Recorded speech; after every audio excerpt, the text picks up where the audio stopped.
লা ইলাহা ইল্লা আনতা সুবহানাকা ইন্নী কুনতু মিনাজ জালিমিন।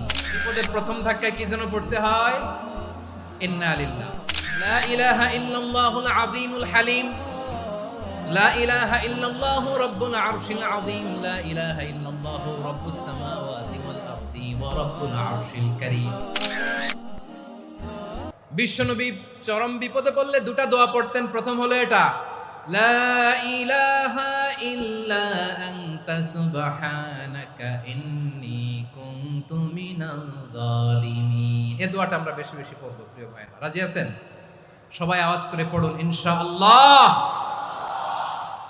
আমার প্রিয় ভাইয়েরা, বিপদে পড়লে বিশ্বনবী আরো একটা দোয়া পড়তেন, লা ইলাহা ইল্লাল্লাহুল আযীমুল হালিম। লা ইলাহা ইল্লাল্লাহু রাব্বুল আরশিল আযীম। লা ইলাহা ইল্লাল্লাহু রাব্বুস সামাওয়াতি ওয়াল আরদি ওয়া রাব্বুল আরশিল কারীম। এই যে বললাম, রেকর্ড হয়ে গেছে। এখন তো আর ইনস্ট্যান্ট মুখস্থ না হলো, পরে মুখস্থ করে নেবেন।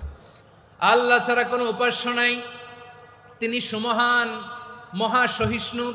আল্লাহ ছাড়া কোনো উপাস্য নাই, তিনি সুমহান, আরশের অধিপতি।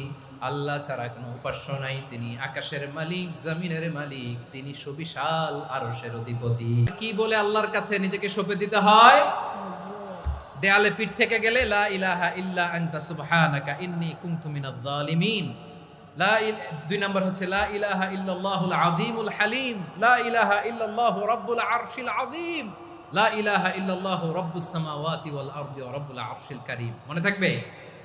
ইনশাআল্লাহ বলেন সবাই, আওয়াজ করে সবাই ইনশাআল্লাহ।